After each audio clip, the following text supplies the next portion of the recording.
తిరుపతి స్విమ్స్ ఆసుపత్రికి ముఖ్యమంత్రి చంద్రబాబు చేరుకున్నారు. స్విమ్స్ లో క్షతగాత్రులను పరామర్శించారు. ఘటన గురించి బాధితులను అడిగి తెలుసుకున్నారు. అంతకుముందు పద్మావతి మెడికల్ కాలేజీకి కూడా చంద్రబాబు వెళ్లారు. తొక్కిసలాట బాధితులను పరామర్శించారు ముఖ్యమంత్రి చంద్రబాబు.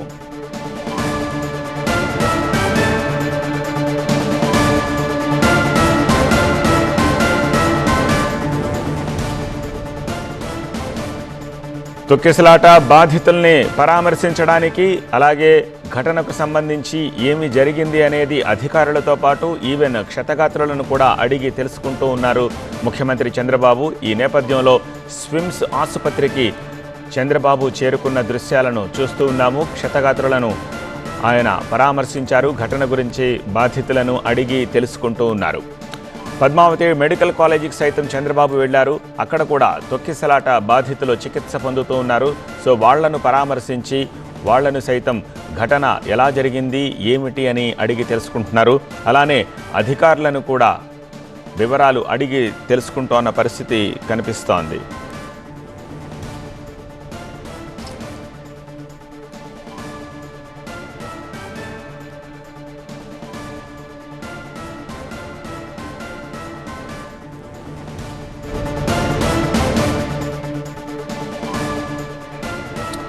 ఈ నేపథ్యంలో టీటీడీ ఈఓ శ్యామలరావు, జిల్లా కలెక్టరు, ఎస్పీ, ఇతర అధికారులపై ముఖ్యమంత్రి చంద్రబాబు ఆగ్రహం వ్యక్తం చేశారు. ఇలాంటి ఘటన జరగకుండా చూసుకోవాల్సిన బాధ్యత తీసుకోవాల్సింది అధికారులే. బాధ్యత తీసుకుంటే దాన్ని నిర్వర్తించాలి అంటూ అధికారులపై ఆయన మండిపడ్డారు.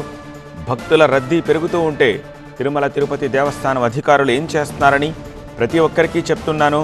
బాధ్యత తీసుకుంటే దాన్ని ప్రాపర్గా నెరవేర్చాలి, తమాషా అనుకోవద్దు అంటూ ముఖ్యమంత్రి వారితోటి మాట్లాడుతూ ఉన్న దృశ్యాలు కనిపించాయి.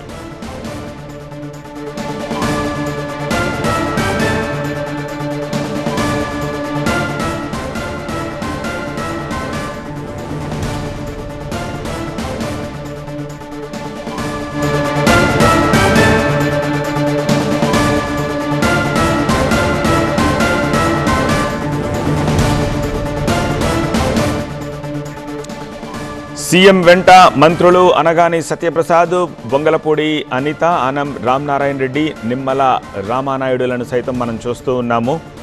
అలాగే జేఈఓగా మీరు చేయాల్సిన బాధ్యతలు మీకు గుర్తులేదా అంటూ టీటీడీ ఈఓపై సీఎం కాస్త ఘాటుగా మాట్లాడినట్టుగా తెలుస్తోంది. అనంతరం అంబులెన్సుల లభ్యత గురించి కూడా సీఎం ఎంక్వైరీ చేశారు. సో ప్రస్తుతము స్విమ్స్ ఆసుపత్రిలో చంద్రబాబు క్షతగాత్రులతోటి మాట్లాడుతున్నారు, వాళ్లను పరామర్శిస్తూ ఉన్నారు. దీనికి సంబంధించిన మరిన్ని లేటెస్ట్ అప్డేట్స్ అందించేందుకు మా ప్రతినిధి రాజు ప్రస్తుతం మనకి లైవ్లో అందుబాటులో ఉన్నారు. రాజు, ఎంతసేపు అయింది సీఎం అక్కడికి వచ్చి? అలానే బాధితుల్ని పరామర్శిస్తున్నారు. సో వాళ్ళు ఏం చెప్తూ ఉన్నారు, అధికారులు ఏమంటున్నారు, ఇంకా సీఎంతో మంత్రులు కూడా వచ్చారా అక్కడికి స్విమ్స్ దగ్గరికి కూడా?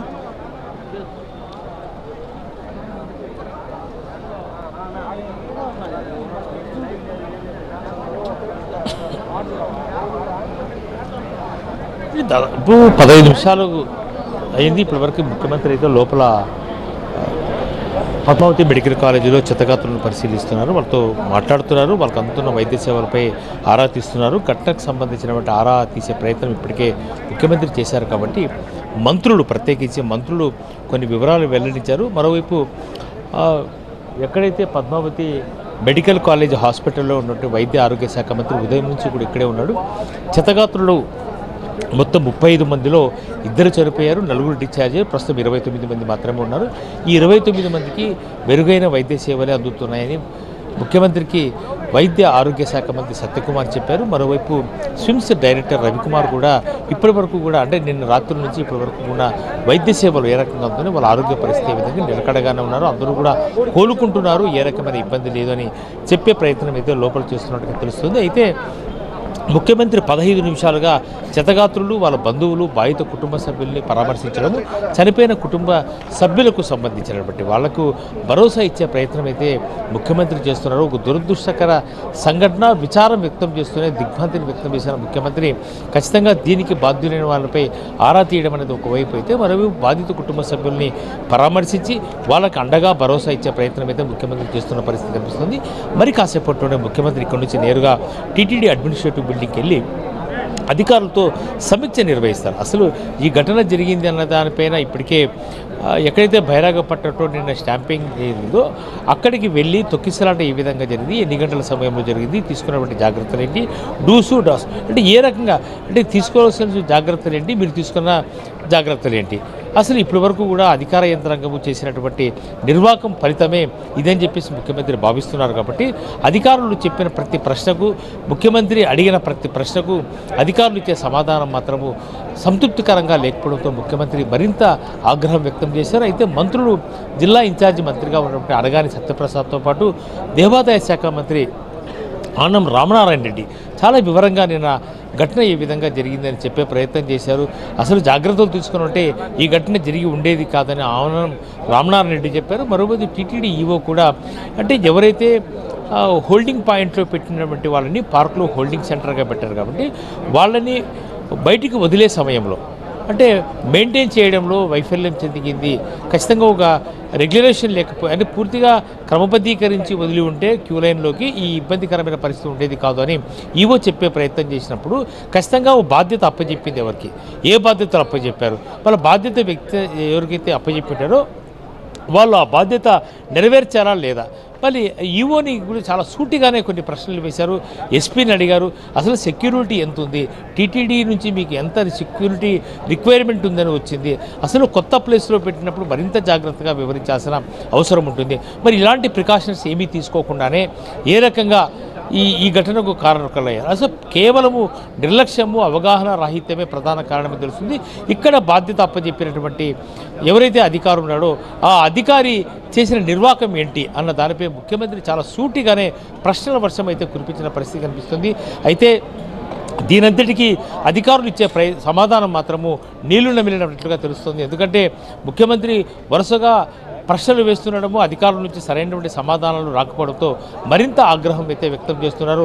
తమాషాగా ఉందా అని చెప్పేసి, అంటే ఒక తమాషాగా చూడడం వల్లనే ఈ రకంగా జరిగింది అన్న ఒక అభిప్రాయం అయితే వ్యక్తమవుతారు. ఒకటి, పద్మావతికి సంబంధించినటువంటి ఆ గార్డెన్లో, పార్క్లో 2,000 మందికి మాత్రమే సరిపోయే స్టాల్, అక్కడ దాదాపుగా 2,500 మంది ఎట్లా వచ్చారు? ఆ 2,500 మంది వచ్చినప్పుడు ముందుగా ఎందుకు టోకన్లు జారీ చేయలేదు? అన్ని కేంద్రాల్లో లేనటువంటి ఘటన ఈ ఒక్క కేంద్రంలోనే ఎందుకు జరిగింది?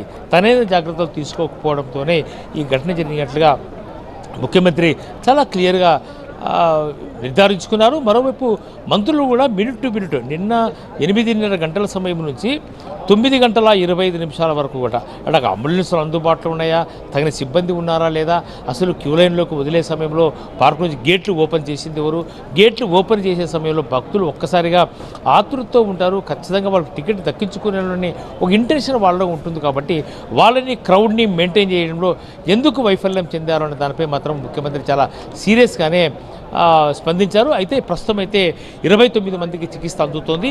ఈ చికిత్స పొందుతున్నటువంటి వాళ్ళని అందరినీ కూడా ఆయా జిల్లాలకు, ఆయా సొంత గ్రామాలకు పంపించేందుకు జిల్లా ఇన్ఛార్జి మంత్రిగా ఉన్నటువంటి రెవెన్యూ శాఖ మంత్రి అనగాని సత్యప్రసాద్ ఆయా జిల్లా కలెక్టర్లకు బాధ్యతలు అప్పగించారు. వాళ్లకు మెరుగైన వైద్య సేవలు అందించడంతో పాటు వాళ్ళను తిరిగి తిరుమల శ్రీవారి దర్శనం చేసిన తర్వాతనే వాళ్ళని ఇళ్లకు చేర్చాలని చెప్పేసి ఆదేశాలు కూడా జారీ చేసిన నేపథ్యంలో ఇప్పటికే ఎక్స్గ్రేషియా కూడా ప్రకటించారు. కాబట్టి మన ముఖ్యమంత్రి మరి కాసేపట్లో వచ్చి మీడియాను కూడా అడ్రస్ చేసే అవకాశం ఉంది. అసలు ఈ ఘటనపై ఆయన స్పందన ఏ విధంగా ఉండబోతుంది అన్నది వేచి చూడాల్సిన అవసరం అయితే ఉంది.